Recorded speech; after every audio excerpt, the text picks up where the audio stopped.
धन का होना कृपा होता तो रावण बहुत धनवान है।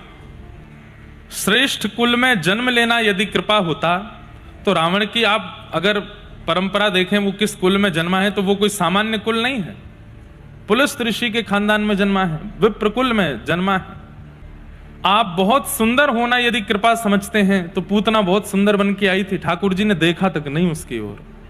यदि माता पिता का बहुत श्रेष्ठ होना आप कृपा समझते हैं तो आत्मदेव जैसे पिता के यहां पर धुंधुकारी का जन्म होता है। इन सबको यदि आप कृपा मानते हैं, ये सब संसारी विषय है। कृपा किसे कहते हैं? आप अपनी हर परिस्थिति हर क्षण को करते हैं और उस हर परिस्थिति हर क्षण में भगवत विस्मृति आपसे नहीं होती, ये कृपा है। आप चाहे विवाह में जावें, चाहे भोजन में जावें, चाहे पार्टी में जावें, चाहे कॉलेज जावें, चाहे काम पर जावें, चाहे स्कूल जावें, चाहे घर पर रोटी बनावें, कुछ भी करें, किसी की मृत्यु में जावें, किसी के अच्छे में जावें, किसी के बुरे में जावें, लेकिन आपके चित्त से हरि स्मरण जाता नहीं है, ये बहुत बड़ी कृपा है। ये बहुत बड़ी कृपा है ठाकुर जी की कि आपके चित्त से ठाकुर जी का स्मरण नहीं जाता, वो सदा बना रहता है। चाहे जैसी अच्छी बुरी विपरीत परिस्थिति आ जाए, हरि स्मृति आपके चित्त का त्याग नहीं करती, ये बहुत बड़ी कृपा है। क्यों कृपा है? क्योंकि हरि स्मृति कभी कभी होना ये आपका अधिकार है, पर निरंतर होना इसका यही प्रमाण है कि ठाकुर जी आपको स्मरण कर रहे हैं, इसलिए आपके चित्त में हमेशा उनकी स्मृति बनी रहती है। कभी जब भी आती है याद, साल में 15-20 बार, महीने में 2-3 बार, हफ्ते में 1-2 बार, दिन में 1 बार, ये स्मृति का यदि चक्र है तो ये आपके अधिकार का है, आप कर रहे हो। लेकिन चाहे जो हो जाए, आपकी स्मृति से ठाकुर जी जाते नहीं हैं, इसका मतलब आप नहीं, ठाकुर जी याद कर रहे हैं आपको। मीराबाई, नरसिंह मेहता, नामदेव, ज्ञानेश्वर माउली, सूरदास, कुंभन दास, गोविंद दास, रैदास, छीत स्वामी, ये जितने भी नाम हैं ये 24 घंटे स्मरण करते हैं। गोपियां, व्रज की गोपियां, यथा व्रज गोपिका नाम। गोपियों के विषय में श्री शुकाचार्य जी भागवत में कहते हैं, जो हर क्षण कृष्ण का स्मरण करती है। गैया का दूध काढ़ने जाती है तो गाय के दूध की धार की जो घर घर स्वर होता है उसमें भी गोपियां कृष्ण कृष्ण जपती हैं। यमुना जल भरने के लिए जाती हैं तो उनके चरणों के नूपुरों की जो छम छम है उसमें भी कृष्ण कृष्ण जपती हैं। अपने घर में चौका लगाती हैं तो उस समय पहुंचे का जो घिरषण घर घर स्वर निकलता है उसमें भी कृष्ण कृष्ण जपती हैं। ये गोपियां हैं। हमें ठाकुर जी को याद करना पड़ता है दिन में, परिस्थिति के अनुसार या किसी कारण से, तो समझो कि हम याद कर रहे हैं, पर कोई कारण नहीं है, बस 24 घंटे स्मरण बना रहता है उनका, तो समझो ठाकुर जी याद कर रहे हैं आपको, वो स्मरण कर रहे हैं। अभी हमारे भैया मंच पे आके कह रहे थे कि सुबह 8 बजे से आकर के यहां पर वैष्णव बैठे हैं। बुरा नहीं मानिएगा जो लोग 3 बजे आए हैं, पर जो वास्तव में 3 बजे आए हैं या 3:30 बजे, मैं खुद 3:45 बजे आया हूं, मैं भी आपके संग ही हूं, तो आपको कहीं ये नहीं लगे हम छोटे हो गए क्या। व्यास जी भी आपके साथ ही हैं, हम तो आपसे भी लेट आए। पर वास्तव में जो सुबह 8 बजे से आ गए, 9 बजे से आ गए, और जो 3 बजे आए, दोनों में अंतर यही है कि बस जो 3 बजे के बाद आए हैं वो ठाकुर जी को याद करते हैं, और जो 8 बजे से आए ठाकुर जी उनको याद करते हैं। 7:30 बजे तक ये पूरा पंडाल खाली हो जाता है। शाम को भागवत जी अकेली यहाँ पर रास विहार करते हैं, भागवत से समस्त गोपियां प्रकट हो जाती हैं, राधा रानी प्रकट होकर के इस पूरे स्थान को विहार क्षेत्र बना के रास करते हैं। रास करते करते जब भोर होती है, सुबह का समय, तो पुनः सब व्यवस्थित हो जाते हैं भागवत जी में। तब ठाकुर जी का श्रम निवारण कैसे होता है, एक बात बहुत ध्यान से सुनिएगा। ठाकुर जी अपनी थकान दूर कैसे करते हैं? इतने सृष्टि का संचार ठाकुर जी करते हैं, तीनों लोग ठाकुर जी देखते हैं, थक तो जाते ही होंगे, श्रम तो होता ही होगा। ठाकुर जी का श्रम निवारण केवल और केवल अपने भावुक भक्तों को देख करके होता है, उनको देखने से होता है। कर्मा बाई सामान्य खिचड़ी बना रही है, पर ठाकुर जी क्यों दौड़ करके जा रहे हैं? उसकी खिचड़ी में कुछ अत्यंत विशेष आधुनिक कोई सामग्री नहीं है। कर्मा का रूप ठाकुर जी का श्रम दूर करता है, इसलिए कर्मा के पास जाते हैं। सूरदास जी तो देख नहीं पाते, ठाकुर जी क्यों उनकी कुटिया में जाके बैठ जाते हैं? क्योंकि सूरदास का भाव ठाकुर जी का श्रम दूर करता है, ठाकुर जी की थकान दूर होती है। तीनों लोगों को संचार करने में जो श्रम ठाकुर जी को बनता है वो भावुक भक्त, याद रखिएगा, भावुक भक्त। एक तो होते हैं सामान्य भक्त, एक होते हैं भावुक भक्त। भावुक भक्त का लक्षण क्या है? भावुक भक्त कौन है?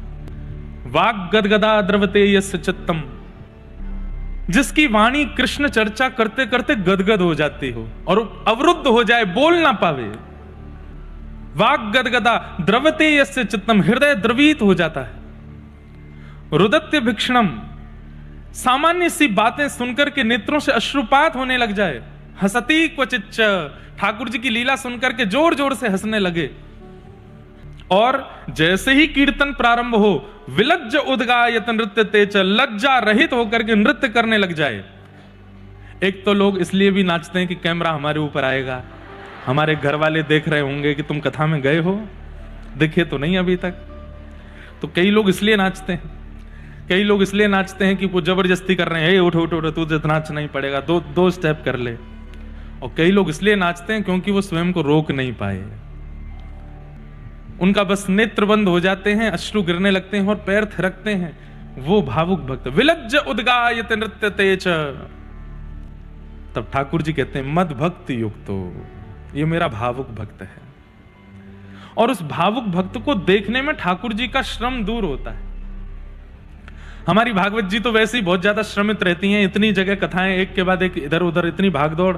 तो भागवत जी कथा प्रारंभ होने से 6 घंटे पहले ही वैष्णवों को देखते हुए उनसे अपना श्रम दूर करती। तो जो लोग यहां सुबह से आके बैठे हैं ना, भले ही वो वीवीआईपी नहीं होंगे, वीआईपी नहीं होंगे, समाज के लिए वीआईपी वीवीआईपी नहीं होंगे, पर ठाकुर जी के लिए वो वीवीवीआईपी हैं। आपको पता है मंदिरों में एक क्रम चलता है, सब लोग इधर देखना। मंदिर का खुलने का समय है 7 बजे शाम को या सुबह।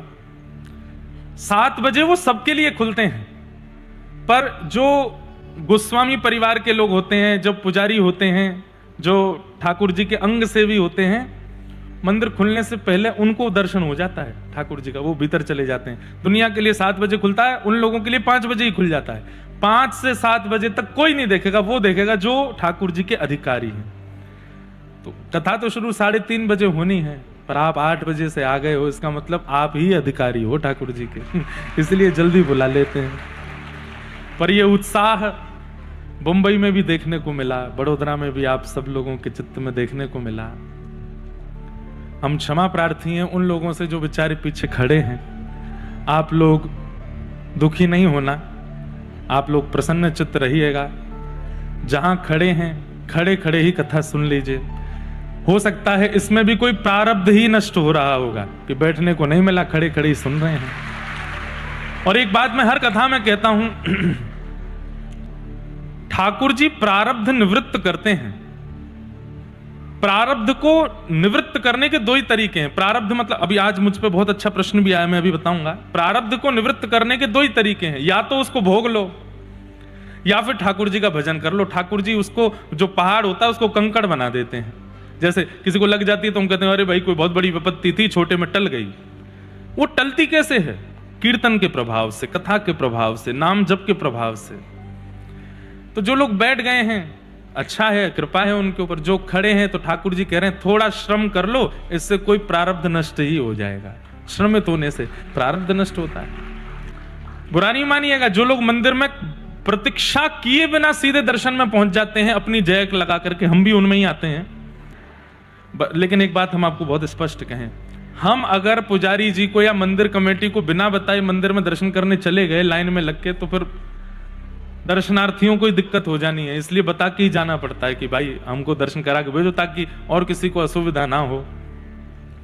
पर जिसके लाइन में खड़े होने से कोई असुविधा नहीं होने वाली है, लेकिन जबरदस्ती अपनी जैक लगा करके जो वीआईपी दर्शन कर लेते हैं, कहीं ना कहीं वो बहुत बड़ा प्रारब्ध नष्ट होना था उनकी प्रतीक्षा होने से, वो नष्ट नहीं हो पाता, वो रह जाता है। प्रारब्ध की निवृत्ति भगवत सेवा में श्रम करने से होती है।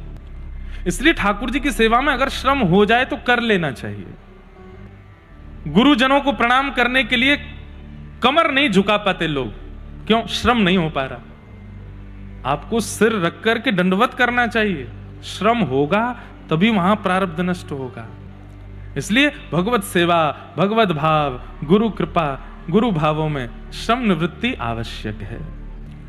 आज एक दो प्रश्न आए हैं, उन पर मैं थोड़ा, अच्छा प्रश्न है इसलिए मैं थोड़ा ध्यान दूंगा।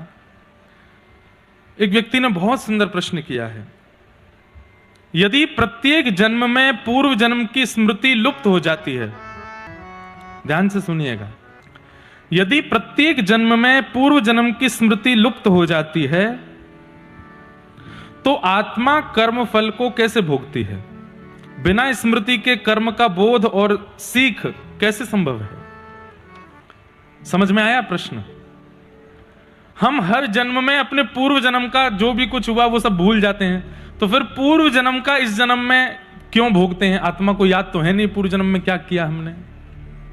एक बात याद रखिएगा, अगर ऐसा होने लग जाए कि व्यक्ति को अपने पूर्व जन्म की स्मृति हो, पूर्व जन्म का कर्मफल याद हो, उसने क्या किया है, और इस जन्म में उसके सामने कोई कर्मफल आ जाए, तो कहीं ना कहीं व्यक्ति उसकी निवृत्ति का, उसके निवारण को ढूंढ लेगा। उसको पता भी होगा, ओहो मैंने पूर्व जन्म में ऐसा ऐसा किया था तभी ऐसा हो रहा है। सृष्टि चलने में, सृष्टि के संचार में बहुत बड़ी बाधा आ जाएगी फिर। इसलिए ठाकुर जी पूर्व जन्म में किए हुए कर्मों को भुला देते हैं, ताकि इस जन्म में व्यक्ति यही सोचता रहे मैंने किया क्या है जो मेरे साथ ऐसा हो रहा है, और उसी चक्कर में फिर वो अपने पूरे इस जन्म के कर्म का निर्माण करता है और उसी से उसका जीवन चलता है। यह सृष्टि संचार का एक बहुत बड़ा नियम है। अगर व्यक्ति को पूर्व का पता होगा तो वो इस जन्म में बहुत सावधानी रखेगा, सतर्कता रखेगा, और उसको पता भी होगा अच्छा ऐसा हो रहा है मेरे साथ, पूर्व जन्म में उसका दिल दुखाया था मैंने तभी हो रहा है। दिल दुखाने का निवारण कैसे हो सकता है? बोले ऐसे ऐसे हो जाएगा, वो कर लेगा। तो फिर उसको कर्मफल आएंगे कैसे? तो सृष्टि संचार में यह बहुत बड़ी भूमिका निभाता है कि आपको अपने पूर्व जन्म का स्मरण नहीं है और उसका फल आपको भोगना पड़ता है। हम आप सब तो चलो कलयुग के जीव हैं। भीष्म पितामह तो ठाकुर जी से कह रहे हैं मुझे अपने 100 जन्मों का याद है, मुझे मेरे पूर्व के 100 जन्मों की स्मृति है, मैंने कोई पाप नहीं किया, फिर मुझे बाणों की सैया पर क्यों लिटाया? ऐसा कौन सा अपराध कर दिया मैंने जो आप मुझे बाणों की सैया पर लिटा रहे हैं? तो ठाकुर जी कहते हैं 100 ही जन्म होते हैं, तुमको 100 जन्मों का याद है क्या? जन्म 100 ही होते हैं? 101वें जन्म का याद है? भीष्म पितामह बोले वो तो याद नहीं है। तब ठाकुर जी कहते अब हम याद दिलाते हैं, 101वें जन्म में तुमने किसी वन के जीव को पकड़ के उसमें कांटे लगाए थे, उसका फल तुमको मिला, इसलिए तुम बाणों की सैया पर लेटे हो। तो आप कौन से जन्म का कब भोगते हैं ये आपको कभी नहीं पता चलेगा। ज्यादा से ज्यादा अगर आपने भजन साधन सिद्धि प्राप्त करके अपने पूर्व जन्म, उससे पूर्व जन्म की याद भी कर ली तो ठाकुर जी 100वें जन्म का भुगवा देंगे, उसको कैसे याद रखोगे? इसलिए इस चक्कर में मत पड़ो कि कौन से जन्म का भोग रहे हैं, बस इस चक्कर में पड़ो इस जन्म का कुछ रह ना जाए, इस जन्म की कोई हमारी स्थिति ऐसी ना बन जाए कि कर्जा हम पे ज्यादा हो जाए। पूर्व जन्म का तो हम भोग ही रहे हैं, इस जन्म में और कर्जा कर लेते हैं। इसलिए कथा सुन करके, गुरु आश्रित होकर के पूर्व जन्म की चिंता मत करो।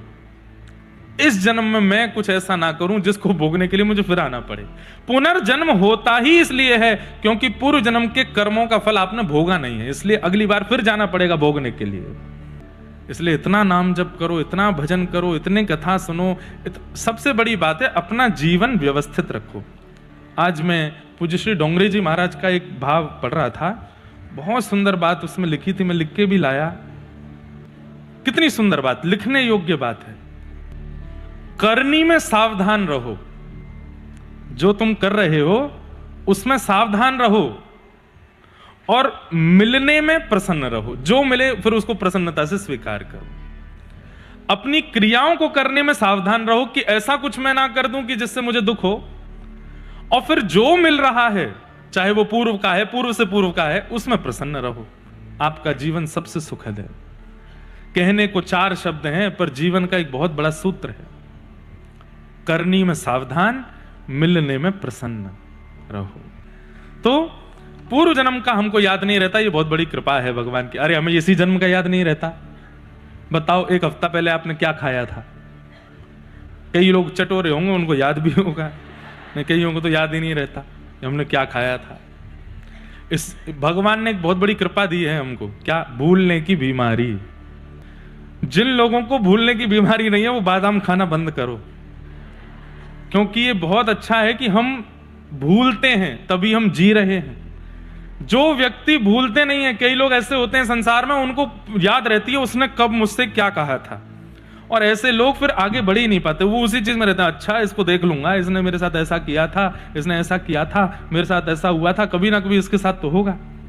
भूलना अच्छा है, ठीक है, थोड़ा भूलिए, थोड़ा उससे आगे बढ़िए। फिर दूसरा इनका प्रश्न है, कथा सुनने की परंपरा से ऊपर उठकर चिंतन मनन और आत्मबोध की यात्रा कैसे बनाएं? कथा सुनने से आपको ऊपर जाना क्यों है? मतलब कथा में इतना ज्यादा परेशान हो गए हैं कि अब आत्मबोध और चिंतन के भाव पे जाना है। कथा ही यात्रा है आत्मबोध और चिंतन की, और भले ही आत्मबोध चिंतन बनने लगे तब भी कथा का त्याग नहीं करना है। आज हम व्यासपीठ पर बैठे, हम बहुत बड़े कोई साधक नहीं है, बहुत बड़े तपस्वी महात्मा नहीं है, कथाकार हैं। पढ़ करके, अध्ययन करके, गुरुजनों से सीख करके आपके सन्मुख बोलते हैं, लेकिन आत्मचिंतन भी करते हैं, आत्मबोध भी करते हैं, लेकिन उसके बाद भी कथा का त्याग नहीं करते। हनुमान जी से बड़ा आत्मबोध होगा, हनुमान जी से बड़ा हमारा आत्मचिंतन होगा? नहीं हो सकता, लेकिन फिर भी वो कथा सुनते हैं। इसलिए कथा का त्याग नहीं करना, कथा से ऊपर नहीं उठना है, कथा जीवन भर रहनी चाहिए चित्त में। कोई अगर ऐसा कहने लगे अब कथा से तो हमको तृप्ति हो गई, अब तो एकांत में बैठ के आत्मचिंतन करेंगे, वास्तव में उसको कुछ प्राप्त हुआ ही नहीं, जो कथा से विलग जा रहा है। तीसरा इनका प्रश्न है, जीवन में अहंकार सबसे बड़ा अवरोध बताया गया है, तो एक सामान्य व्यक्ति को अपने अहंकार को कैसे पहचाने और उससे कैसे मुक्त हो? अहंकार का बोध हर व्यक्ति को हो जाता है, ऐसा हो ही नहीं सकता कि अहंकारी व्यक्ति को यह पता नहीं है कि मैं अहंकार कर रहा हूं। जब वो शब्दों का चयन करता है, किसी के आगे अपनी उपलब्धि बताता है या अपने श्रेष्ठ कर्मों को बताता है, उसे पता होता है कि मैं अहंकारवश बोल रहा हूं। हर व्यक्ति को पता होता है कि मैं अहंकार कर रहा हूं। अहंकार की निवृत्ति का केवल एक तरीका है, अपनी उस परिस्थिति को स्वयं की क्रिया ना मान करके भगवत इच्छा माने, भगवत कृपा माने, तो ही अहंकार निवृत्त हो सकता है। हम अपने जीवन की एक घटना सुनाते हैं आपको। वैसे हम पर्सनल चीजें ज्यादा शेयर करते नहीं, पर ये मैं पहले भी कर चुका हूं, इसलिए आज पुनः कर देता हूं। गुजरात हमारे लिए इसलिए भी श्रेष्ठ है क्योंकि अपने जीवन की सबसे पहली कथा मैंने गुजरात में ही की थी, द्वारिका में। आज से 10 वर्ष पूर्व 2015 में 20 जुलाई से लेकर के 27 जुलाई तक द्वारिका में कथा हुई थी। और उस कथा में हम इतने भयभीत थे कि क्या होगा, आज तो भैया हमारी नैया डूबेगी, ऐसी स्थिति मन में बन रही थी। तब कथा करने का उद्देश्य लोगों को भक्ति मार्ग बताना नहीं था, तब बस इतना था कि हम कथा कह लें, कथा हमसे हो जाए कैसे भी, बस तब इतना ही था। पूज्य पिताजी महाराज का इतना यश सब जगह लोग उतना सुनते थे, तो एक ये भी भार था कि भैया उनका नाम है, उनकी प्रसिद्धि है, उसका भी ध्यान रखना है। कहीं ऐसा नहीं हो कि आकुति को प्रसूति बोलें, प्रसूति को कुछ और बोल दें, प्रहलाद को ध्रुव बोल दें, ध्रुव को प्रहलाद बोल दें, कृष्ण को राम बोल दें, राम को कृष्ण बोल दें, कंस को कहीं रावण ना बोल दें। तो यही सब चिंतन चल रहा था मन में। बालक ही थे हम, 17 वर्ष के थे उस समय। तो व्यासपीठ पर जाने से पहले मैं बहुत भयभीत था कि क्या होगा। तब हमारे पूज्य नाना जी ने हमारे पूज्य पिताजी महाराज को कहा कि आप लाला को श्री वैष्णव दीक्षा प्रदान करो। तब हमारे पूज्य पिताजी ने गोमती मैया के तट पर, गोमती समुद्र संगम के तट पर, कथा शुरू होने से पहली बार मंच पर बैठने से 2 घंटा पहले, तब तो हमारे यहाँ श्री वैष्णवों में तप्त मुद्रा देते हैं, पर शीत मुद्रा देकर के उन्होंने दीक्षा संपन्न की और कहे अब जाओ आप मंच पर कथा कहने के लिए। भयभीत तो मैं था, और पहले दिन की कथा में हमारे रमन रेती वाले पूज्य महाराज जी श्री गुरु शरणानंद जी महाराज पधारे, तो मैं और डर गया। मैंने कि एक तो 5-6 हजार लोग हैं, ऊपर से पिताजी सामने बैठे हैं, नाना जी बैठे, ऊपर से महाराज जी और आए हैं, अब मैं क्या बोलूं। मैं तो सब भूल रहा था, बार बार विस्मृति हो रही थी। महाराज जी मंच पे आए, तिलक किया, हमको व्यासपीठ पे बैठा, आरती करने के बाद उन्होंने उद्बोधन दिया, और उद्बोधन करने के बाद पिताजी से बोले ठाकुर जी अब हम जाते हैं, लाला थोड़ा निर्भीकता से कथा करेगा, अगर हम बैठेंगे तो थोड़ा डर जाएगा। तो हमारे पिताजी बोले वो आपको सुनाने के लिए तो बैठा है, बैठो। तो महाराज जी अब मुझसे बोले हमको सुनाओगे? अब मैं कैसे कहूं कि नहीं। मैं कहूं हाँ महाराज जी। तो फिर हमारा सोफा सामने लगवाओ, हम सामने बैठ के सुनेंगे। मैंने कहा इधर बैठ जाते तो मैं बिना देखे ही कहता। सामने महाराज जी बैठेंगे। पर बालक बुद्धि में एक बात बता रहा हूं केवल आपको।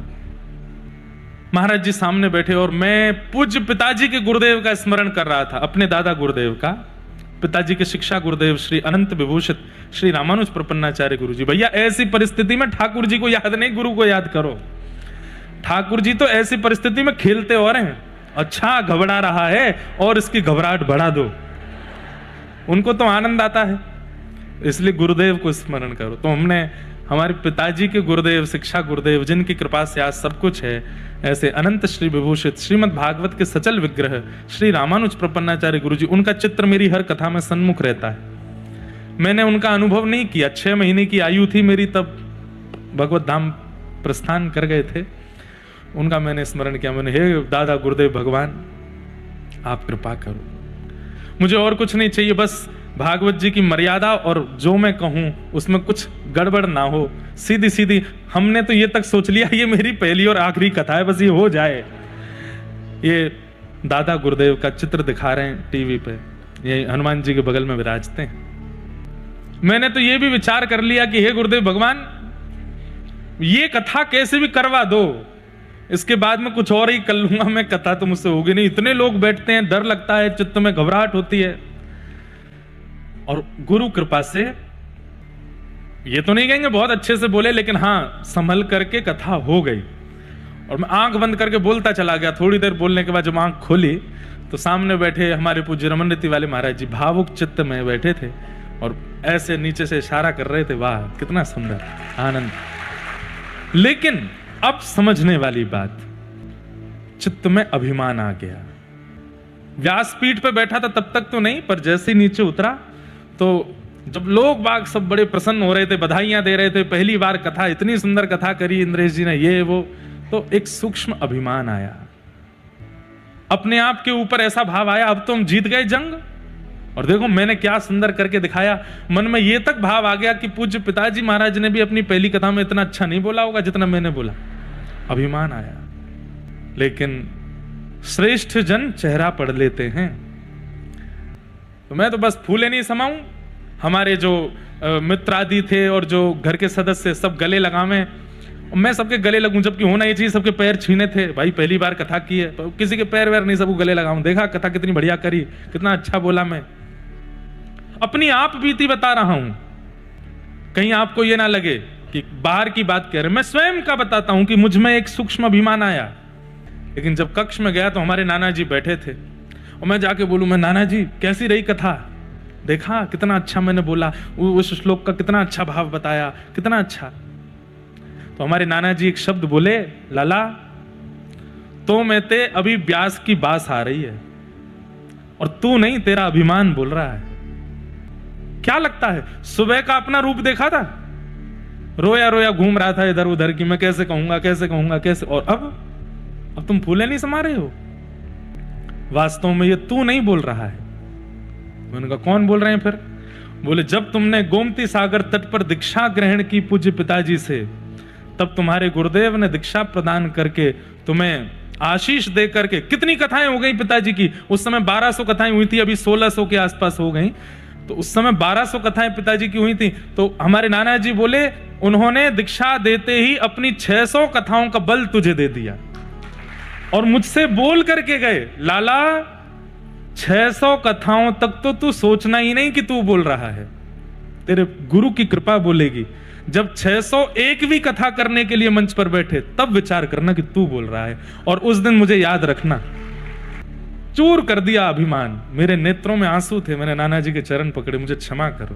बोले मुझसे नहीं, गुरुदेव से क्षमा मांगो, पिताजी से क्षमा मांगो। तो सबसे क्षमा मांग करके आया। सब बोले काय को क्षमा मांग रहे हो? मैंने बस कोई गलती हुई मुझसे, उसकी क्षमा। वह दिन का आज तक का दिन है।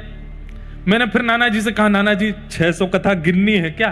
बोले लाला अगर गिनती करेगो तो 601वीं कथा में फिर डगमगा जाएगो। तो गिनती मत कर, अब यों के अंतिम श्वास तक मैं नहीं, मेरे गुरुदेव ही बोल रहे हैं। ये भावना चित्त में रख। अभिमान नष्ट किया, इसलिए आज तक बैठे हैं, बोल रहे हैं। आप लोग इतनी संख्या में आते हैं, आकर के इतना प्रेम देते, स्नेह देते, अभिमान नहीं आएगा चित्त में? किसी भी व्यक्ति के चित्त में आ जाएगा। पर जब आप लोग जय जय कहते हैं या प्रणाम करते हैं, माला देते हैं या बहुत उत्साह में चिल्ला करके कुछ कहते हैं, चित्र बना करके लाते हैं, उसी समय मन को शांत करते कहते हैं ये मेरा अधिकार नहीं है, ये मेरे गुरुदेव की कृपा है, मैं इस योग्य तो नहीं हूं। अभिमान को हर क्षण नष्ट किया जाता है। तो अभिमान हर व्यक्ति को पता होता है कि आ गया है। उसको नष्ट करने का एक ही उपाय है कि क्रिया करने के बाद में स्वयं का बोध मत रखो, गुरु कृपा मानो, ये मेरे गुरु की कृपा है, ये मेरे ठाकुर जी की कृपा है, मैं इसका अधिकारी तो नहीं हूं, मैं इसके योग्य तो नहीं हूं, ये मेरे गुरु करा रहे हैं, मेरे ठाकुर जी करा रहे हैं, मेरे लाल जी करवा रहे हैं। और जब कोई बहुत सम्मानजनक बातें आपके सामने कहे, उसी समय नेत्र बंद कर लो और हाथ जोड़ करके कहो ठाकुर जी मैं इसका अधिकारी नहीं हूं, ये शब्द बोल रहे हैं, ये सब आपके चरणों में अर्पित करता हूं, कृपा करना, मुझ में अभिमान मत भरना। ऐसे ही अभिमान से बचा जा सकता है और कोई तरीका नहीं। या फिर दूसरा तरीका बता दें, जानबूझ करके कुछ ऐसी क्रिया कर दो कि 4-5 लोग आपका अपमान कर दें। अपमान से अभिमान नष्ट होता है, लेकिन उसको करने के लिए जिगरा बहुत बड़ा चाहिए। सम्मान सहना सबको आता है, पर अपमान का एक शब्द कोई सह नहीं पाएगा। लेकिन एक बात सुन लीजिएगा, सम्मान सुनने की ताकत देव रखते हैं और अपमान सहने की ताकत महादेव रखते हैं। वो महादेव हैं जो अपमान सहे। हम व्यासपीठ पे बैठे हैं, हमारा सब सम्मान करते हैं ऐसा नहीं है। बहुत लोग अपमान भी करते हैं, बहुत लोग अपवाद भी करते हैं, बहुत लोग गंदा गंदा भी बोल जाते हैं। लेकिन मैं उसको किस रूप में लेता हूं? अच्छा है, ये सम्मान रूपी मीठा मीठा मीठा बहुत खाने को मिलता है, कहीं शुगर नहीं हो जाए, इसलिए ठाकुर जी अपमान रूपी करेला भी खिलाते रहते हैं। ले, इससे क्या होगा? बोले ब्लड सर्कुलेशन अच्छा बना रहेगा तेरे भीतर। इसलिए अपमान जानबूझ के ऐसा कुछ कर दो कि अपमान हो। माधवदास जी का चरित्र आता है। महाप्रभु जगन्नाथ जी के भक्त हुए श्री माधवदास जी, बहुत सुंदर चरित्र है। मैंने कई बार कथाओं में कहा है, पूरा विस्तार से एक बार सुनिएगा जरूर। तो श्री माधवदास जी का इतना सम्मान होने लगा था जगन्नाथपुरी में कि वो जब अपनी कुटिया से निकल करके मंदिर की ओर जाते थे तो रास्ते में लोग रंगोलियां बनाते, पुष्प वर्षा करते, अपने घरों के बाहर आरती करते, माला पहनाते, भोग लगाते। माधवदास जी नीची नजर करके जाते, सबके आगे हाथ जोड़ते और सबके आगे हाथ जोड़ के जगन्नाथ जी से कहते, हे जगन्नाथ जी मैं अधिकारी नहीं हूं, आप मेरा इतना सम्मान क्यों करवाते हो? अब तो ऐसी अति हो गई कि माधवदास जी की कुटिया से लेके जगन्नाथ मंदिर तक फूल की पूरी एक पगडंडी बना देते लोग। माधवदास जी को चल के जाना पड़ता उसके ऊपर, पर वो सम्मान स्वीकार नहीं करते थे। एक बात और कह दूं, अभिमान उसी को आता है जो सम्मान स्वीकार कर लेता है। इसलिए सम्मान की स्वीकृति मत रखो। हम लोग शास्त्रों में एक बात कहते हैं, स्तोत्रम कश्य न तुष्टये। स्तुति से कौन प्रसन्न नहीं होता? सब प्रसन्न होते हैं। कई बार हमारे पास भी लोग आते हैं, महाराज जी एक व्यक्ति आपसे मिलने के लिए आ रहे हैं। मैंने कहा अच्छा, आप थोड़ा उनकी प्रशंसा कर देना।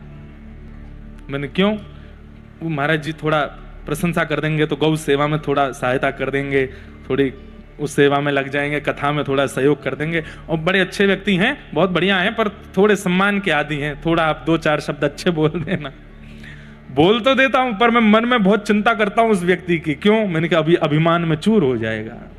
क्यों? सम्मान का अधिकार लेकर के बैठा है। इसलिए मेरे युवा भाई बहन जितने बैठे हैं, आपका जीवन बहुत लंबा है, मेरी प्रार्थना स्वीकार कीजिएगा, सम्मान को स्वीकार मत कीजिए। जब कोई सम्मान करे, आंख बंद करके हाथ जोड़ के ठाकुर जी के चरणों में प्रदान कर दो, मैं इसका अधिकारी नहीं हूं। आपने एक सम्मान भी यदि स्वीकार किया, वह एक सम्मान इतने बड़े अभिमान को जन्म दे देगा कि वही अभिमान एक दिन मुंह के बल गिरेगा आपको नीचे। इसलिए सम्मान की स्वीकृति मत रखो। कोई करे वो उसकी इच्छा है, आप स्वीकार मत करो। तो माधवदास जी जाते थे जगन्नाथ मंदिर, सब लोग इतना सम्मान करते थे। माधवदास जी जाके मंदिर में एक ही प्रार्थना करते थे कि हे नाथ, ये सम्मान से मिलने वाला जो अभिमान है मुझे उससे बचाना। कहीं वो मेरे चित्त में ना आ जाए। लेकिन सम्मान तो दिन ब दिन बढ़ता जाए। सब लोग इधर देखिएगा, ध्यान से सुनो। माधवदास जी समझ गए, जगन्नाथ जी से बोले आप कुछ नहीं करोगे, मुझे पता है आप और इतना सम्मान बढ़वा दोगे कि मुझे अभिमान हो ही जाए, अब इसका मुझे ही करना पड़ेगा कुछ ना कुछ। तो माधवदास जी ने क्या देखा, जहां उनको दुनिया में सब लोग जानते थे वो वहां रहना उन्होंने बंद कर दिया और ऐसी जगह चले गए जहां उनको कोई नहीं जानता था। और माधवदास जी का नियम था कि रोज मधुकरी पाते थे, वैष्णवों के घर जाकर के भिक्षा मांग करके पाते थे। अनजान जगह पर जब गए तो वहां कोई जानता नहीं था, और अनजान जगह पर भी उन घरों में नहीं जाते जहां पे सब सभ्य हैं। असभ्य व्यक्ति को ढूंढने लगे, असभ्य कहां है, जो थोड़ा मेरा अपमान करे, नेक मोह गाली गलौज करे, तब तक थोड़े ठीक होगा काम। तो गली मोहल्लों में ढूंढते ढूंढते तभी उन्होंने एक माता जी देखी, ऐसी तेज तर्रार माता जी, असभ्य माता जी। वो गली के बच्चों को बिना गाली दिए बोलती नहीं थी। माधवदास जी बोले मिल गए यजमान, यही है मेरी यजमान। अब तो बिना गाली दिए नहीं बोलती, डंडा लेकर के सबको मारती है। और महाराज पूरी कॉलोनी में सब डरते हैं, क्यों, कलेश करने में सबसे आगे। किसी के घर में कुछ हो जाए कलेश करने वो पहले पहुंच जाती हैं। माधवदास जी बोले अब यही मेरे सम्मान को, मेरे अंदर जो सूक्ष्म अभिमान आया उसको यही नष्ट करेंगे। तो माधवदास जी उनके द्वार पर पहुंच गए, मैया भिक्षा पवाओगी? कहां से आ गए हो? जगन्नाथपुरी में रहते थे, अभी यहां नए नए आए हैं इस नगर में, आप थोड़ी भिक्षा पवा दो। क्या पाओगे? और घर में जो बना हो सो दे दो। तो माता जी थाली लगा करके ले आई, दे दिया उनको, लो पाओ। तो माधवदास जी पाने लगे तो मन में सोचे कि अभी कुछ हुआ नहीं, थोड़ी डांट फटकार पड़े तब तो काम बने। अगले दिन माधवदास जी फिर आ गए, बोले माता जी भिक्षा पवाओ। बोले तुम पे और कोई काम नहीं है, रोज रोज यहीं आओगे? दुनिया में और भी घर हैं, और जगह चले जाओ। बोले नहीं, आपके घर की प्रसादी का स्वाद क्या कहना, इतना अद्भुत था, कल मेरा मन लग गया उसमें, मैं तो यहीं पाऊंगा। तो माता जी थोड़ी तो सभ्य थी कि वहीं से डांट के नहीं भगाया, भीतर जाके थाली लगाई। मन में सोचने लगी इसको अच्छा अच्छा पवाऊंगी तो कल फिर आ जाएगा। एक सब्जी में नमक ज्यादा डाल दिया, दूसरी सब्जी में थोड़ा नींबू निचोड़ दिया, तीसरे साग में लाल मिर्च झोंक दी खूब भर के। बोले जब इसके मुंह में लगेगी आग, कल से नहीं आएगा। माधवदास जी के सामने जैसी थाली परोसी, माधवदास जी ने पाया तो मिर्च लगी। और मैया सामने बोली कैसा है? माधवदास जी मिर्च खा तो गए और समझ गए, बोले जानबूझ के डाल के लाइए ताकि कल से मैं ना आऊं। माधवदास जी बोले क्या कहना, आपके हाथों को प्रणाम, कितना अद्भुत प्रसाद बनाया आपने।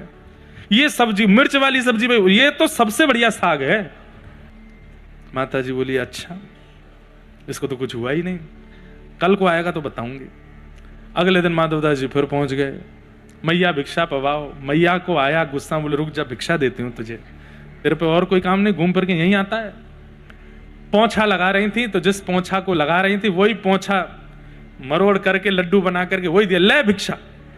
और जैसे ही मुंह पे आके पड़ा माधवदास जी के, माधवदास जी प्रणाम करके बोले अब मेरा जो सम्मान का अभिमान था वो नष्ट हो गया, अब मैं ठीक हो गया। आपने मुझे, मेरे साथ ये थोड़ा जो अनुचित कृत्य किया, इससे मेरा अभिमान नष्ट हो गया, अब मैं आनंदित हूं, अब मैं सुखी हूं। प्रणाम करके फिर वापस जगन्नाथपुरी गए।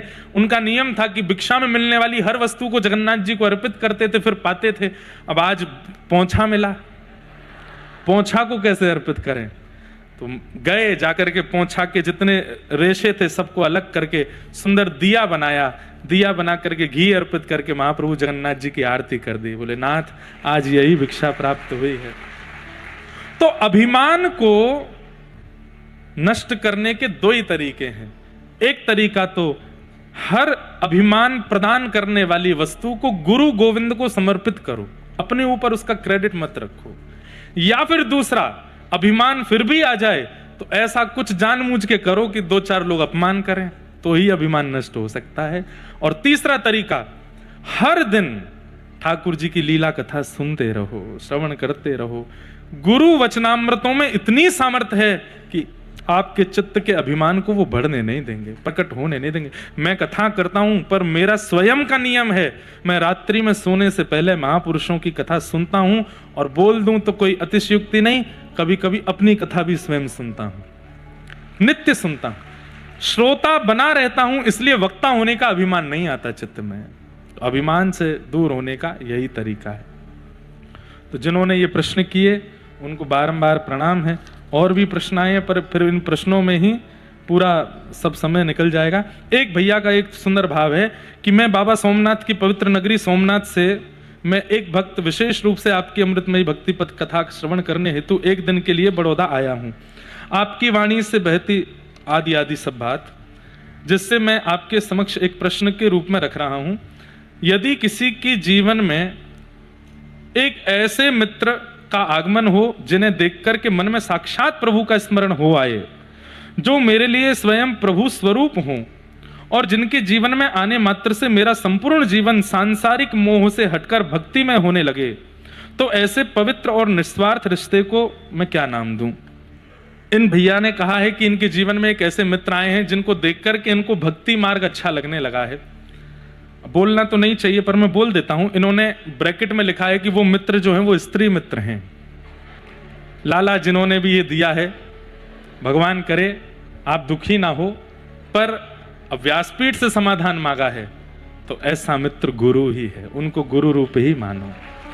वो आपके स्त्री मित्र भी हैं तो उनके प्रति भी अब आप और कोई भावना मत रखिएगा, उनको गुरु ही मानिएगा, उनके प्रति गुरु बुद्धि ही रखिएगा। ले बेटा फंस गो। मैं कथा में सुनाया करता हूं कि भक्तिमती मीराबाई का स्वरूप इतना सुंदर है कि उनकी रूप माधुरी को देखने के लिए हजारों की तादाद में लोग मेवाड़ में मेड़ता में इकट्ठे होते थे।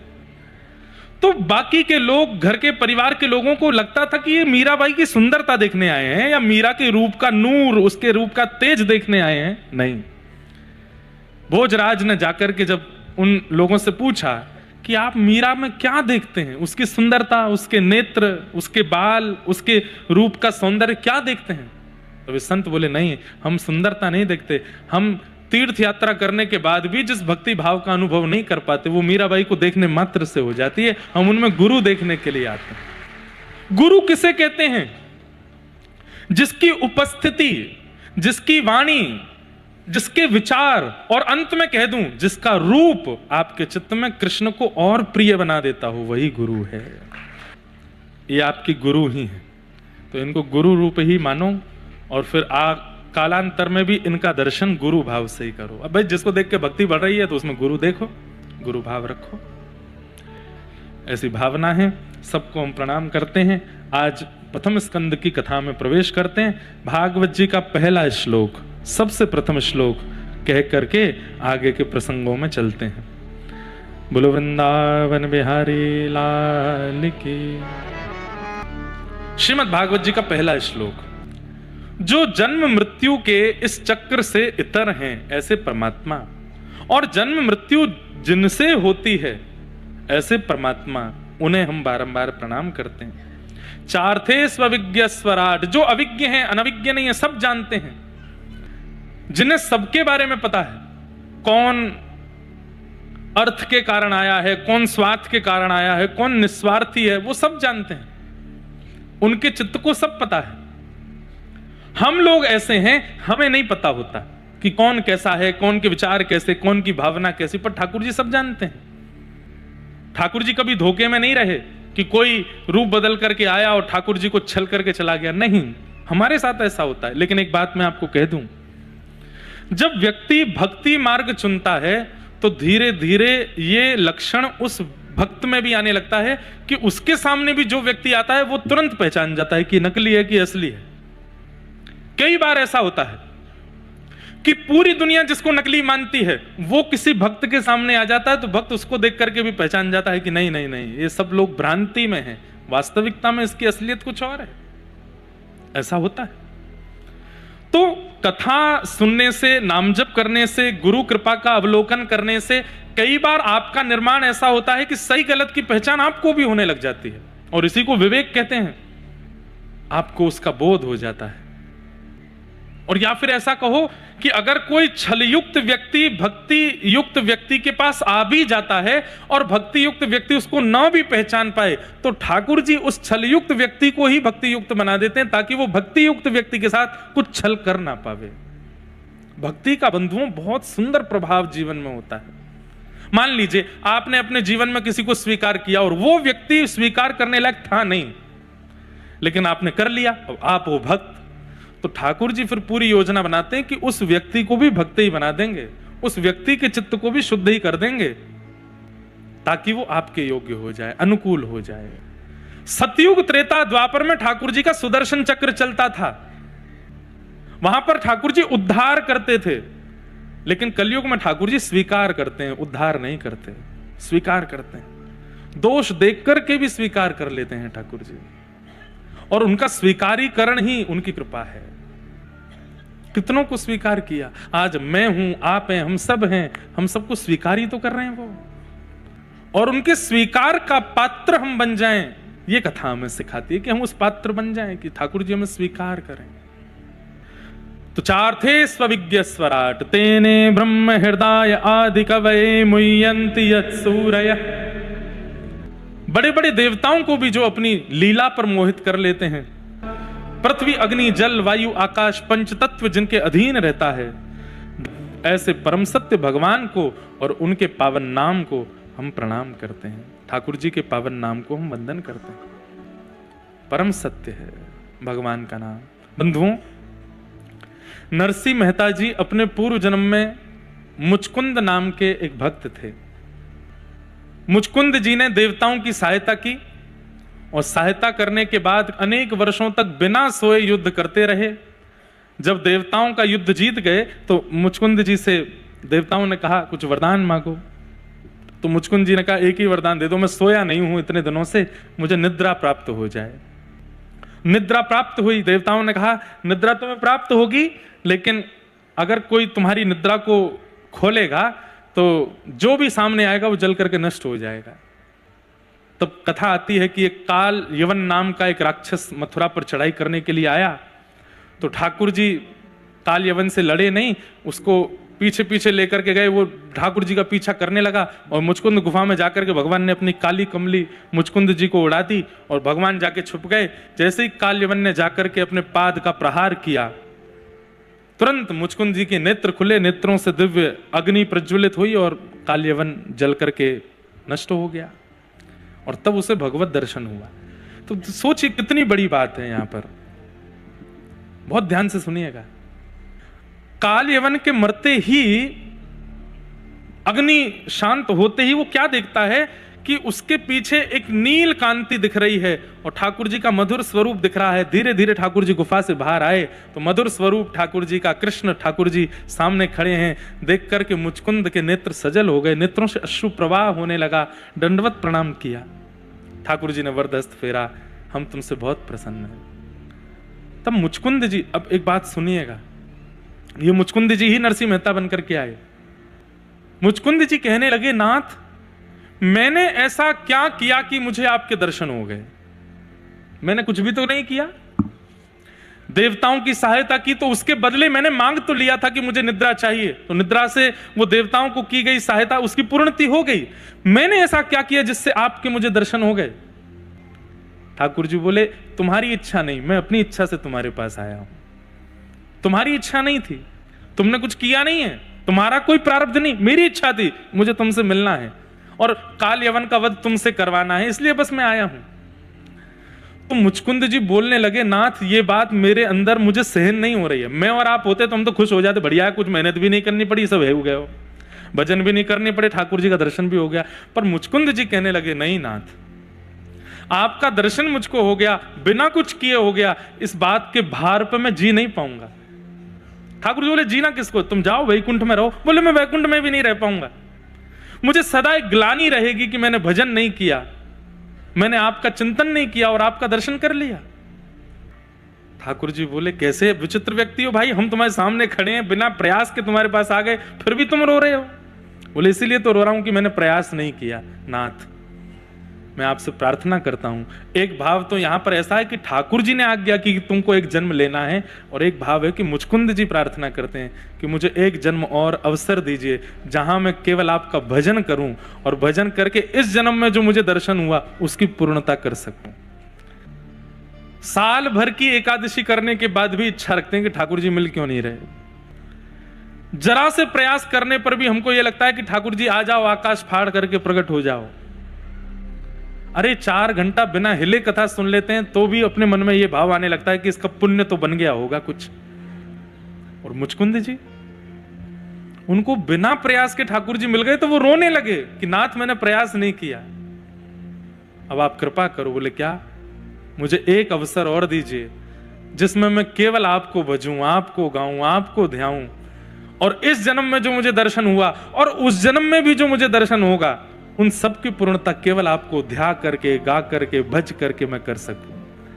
तब ठाकुर जी बोले ठीक है, कलिकाल में आप ही नरसिंह मेहता बन करके आओगे और आप भज करके, गा करके, ध्या करके अपनी इस स्थिति को पूर्ण करना। भैया ये पहले भक्त हैं नरसिंह मेहता, जिन्होंने दर्शन पहले किया, फिर दर्शन का भजन बाद में किया। बाकी सबने भजन पहले किया है, दर्शन बाद में किया है। ये पहले दर्शन कर आए हैं, फिर उस दर्शन का भजन बाद में कर रहे हैं। इसलिए भगवान 52 बार जूनागढ़ पधारे इनको दर्शन देने के। मुझे ऐसा लगता है कि नरसिंह मेहता ने ठाकुर जी से कहा कि ठाकुर जी पिछले जन्म की भरपाई नरसिंह मेहता के रूप में मैंने कर ली, अब ये 52 बार दर्शन देकर के आपने और कर्जा चढ़ा दिया मुझ पर, अब ये 52 बार आप आ गए, इसका भजन कब करूं? तो ठाकुर जी बोले भैया जब तक कथा कीर्तन चलते रहेंगे पृथ्वी पर, ये विश्वास मान लेना कि नरसिंह मेहता ही बार बार आ रहे हैं और उन्हीं के भाव से कथा चल रही है, उन्हीं के भाव से कीर्तन भजन चल ही रहा है। जिस दिन ये संसार कथा कीर्तन भजन से विश्रांति ले ले, समझना कि अब भक्त जा चुके हैं यहां से, और उसी दिन घनघोर कलयुग आ जाएगा। बार बार नरसिंह मेहता आ रहे हैं किसी रूप में।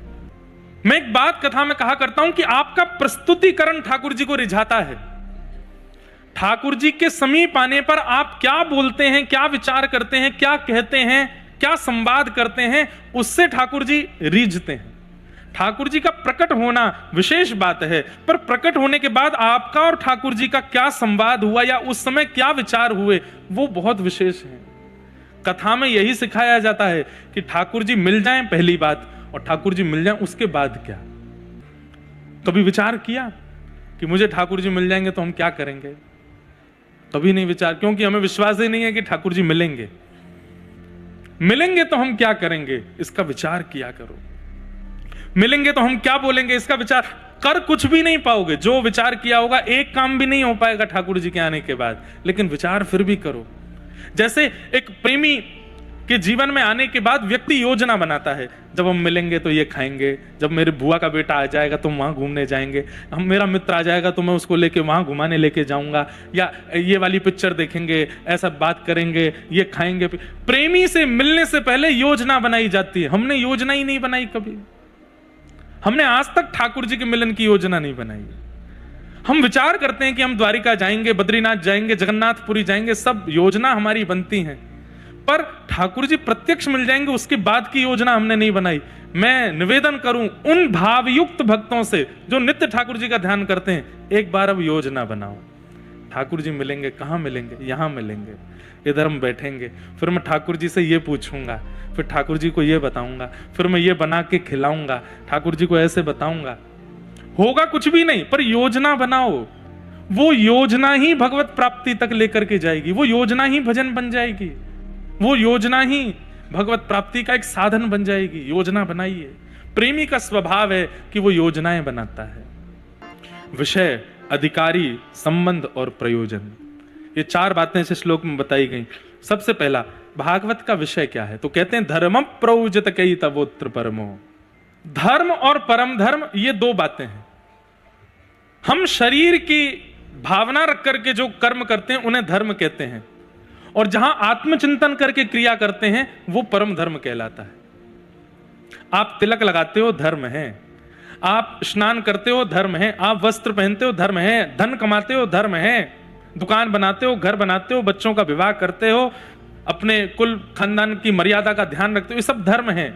पर जिस दिन एकांत में बैठ करके विचार करते हो, सब किया, अपने भीतर बैठी हुई आत्मा का उद्धार कैसे करूं, उसके बाद जो आप क्रिया करते हो वो परम धर्म है। अपने उद्धार का चिंतन जब आपके मन में प्रारंभ हो जाता है, भीतर बैठी हुई उस दिव्य चेतना के उद्धार की चिंता जब आपको प्रारंभ हो जाती है, वो परम धर्म कहलाता है। नाम कमाना, धन कमाना, यश कमाना, समृद्धि कमाना, ये सब कुछ करना, ये सब धर्म के अंतर्गत आता है। पर जिस दिन मन में ये भावना आ जाती है कि जीवन के दिन चार दिन बचे हैं और भीतर बैठी हुई जो दिव्य चेतना है इसको भगवत प्राप्ति करानी है, और उसके बाद जब आप भगवत प्राप्ति की योजनाएं करने लगते हो, वो परम धर्म कहलाता है। भागवत धर्म नहीं, परम धर्म सिखाती है। श्रीमद् भगवत गीता धर्म सिखाती है, महाभारत धर्म सिखाती है, रामचरितमानस धर्म सिखाती है।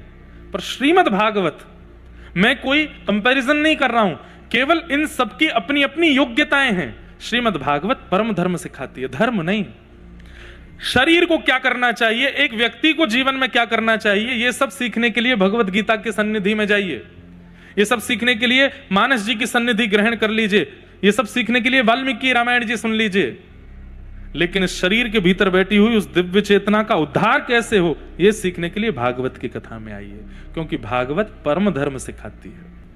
उस दिव्य चेतना को परमात्मा से कैसे मिलाना है, यह सिखाती है परम धर्म। आप गिरिराज जी की परिक्रमा कर रहे हैं, वो भी धर्म है, क्योंकि शरीर की क्रिया है। आप दंडवत कर रहे हैं, यह भी धर्म है, शरीर की क्रिया।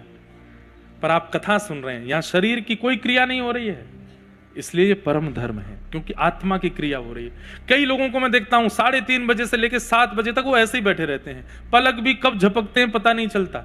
एकाग्र चित्त होकर के कथा सुनते हैं। शरीर इतना योग्य नहीं कि वो एकाग्र चित्त होकर 3 घंटा बैठ जाए, ये आत्मा बैठाती है, इसलिए इसको परम धर्म कहते हैं।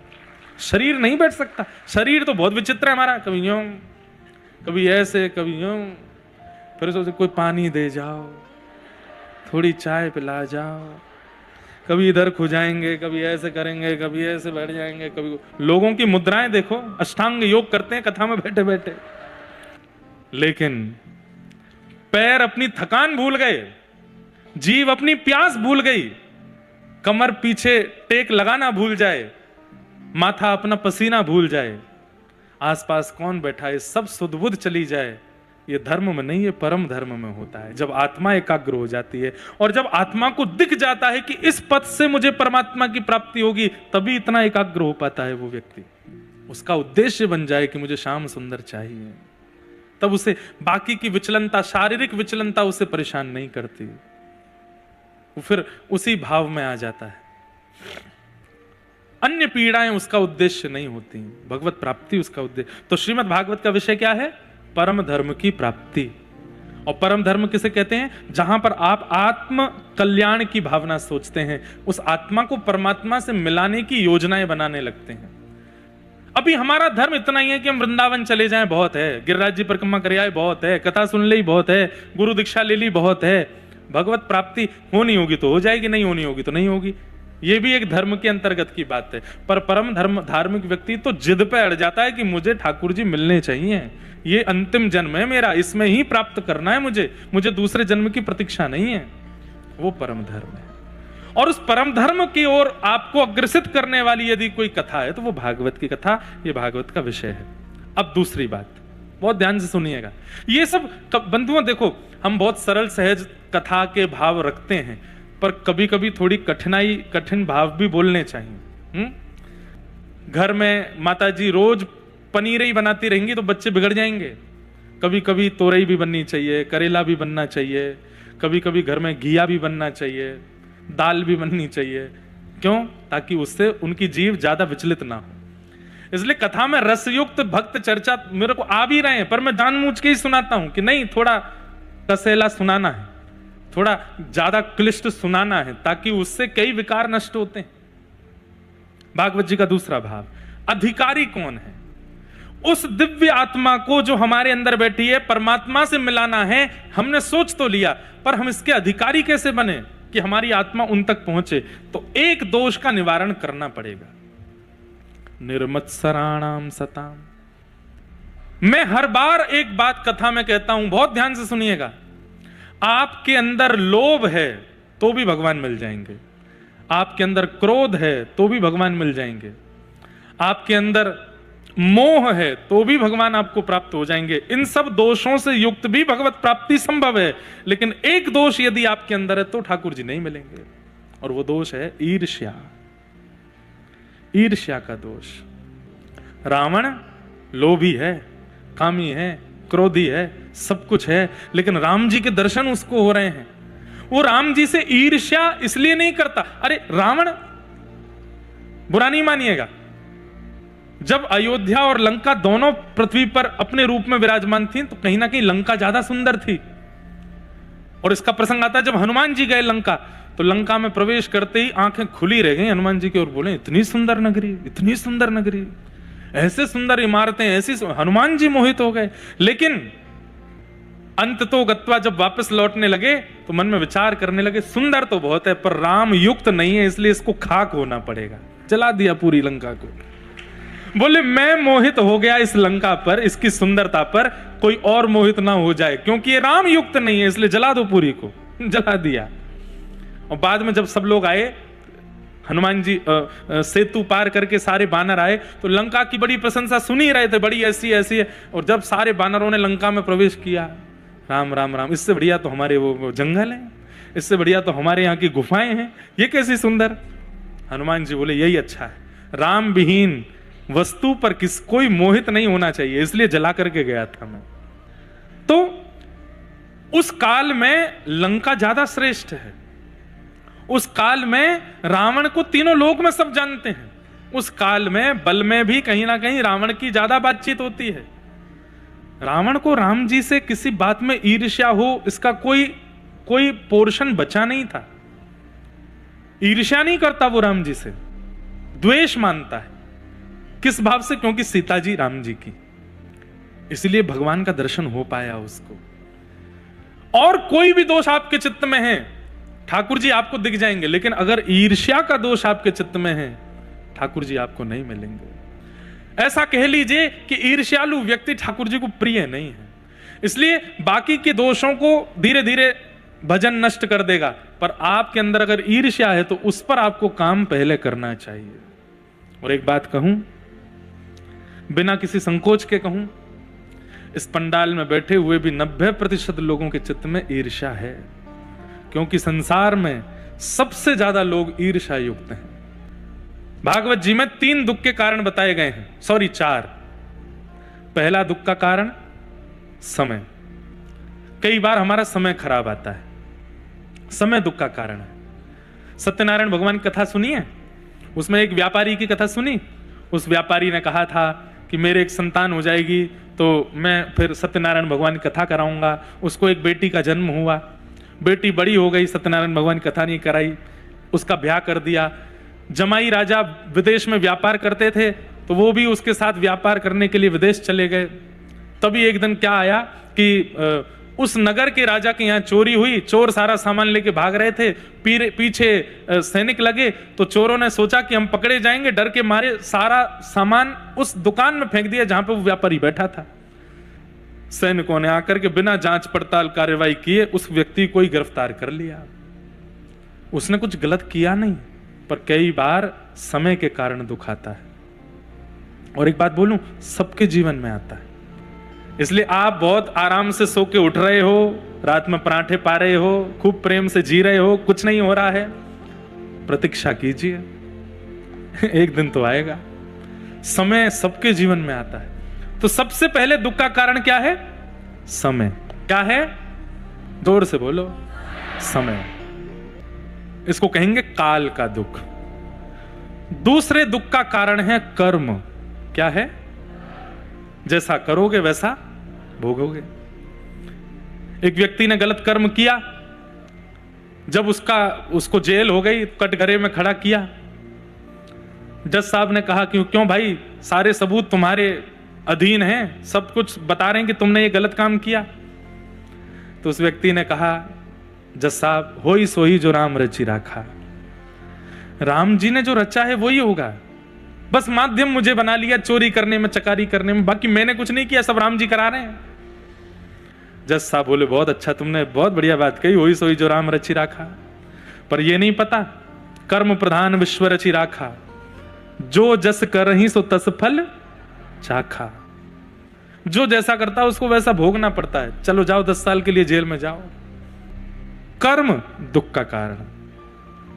अगर आपने गलत किया है, अगर आपसे कोई अपराध बना है, घूम करके आएगा, बच नहीं पाओगे। अंतिम श्वास लेने से पहले पहले एक बार तो उसको भोगना ही पड़ेगा। डर मत जाना इससे, कहीं आप लोग आज कथा से डर जाओ और महाराज जी बता गए, मुझे तो 5 साल पुरानी बात याद आ गई, मैंने ऐसा किया था, मैंने वैसा किया था, ये हुआ था। डरिए नहीं, लौट के आएगा, भोग लीजिए उसको भी। तो पहले दुख का कारण समय, दूसरा दुख का कारण काल, और तीसरा दुख का कारण स्वभाव। कई लोगों के स्वभाव ही दुख होता है, स्वभाव में ही दुख है। क्यों दुखी हो? कथा में कुर्सी नहीं मिली बैठने को, इसलिए दुखी है। ये कोई दुख का कारण है? क्यों दुखी हो?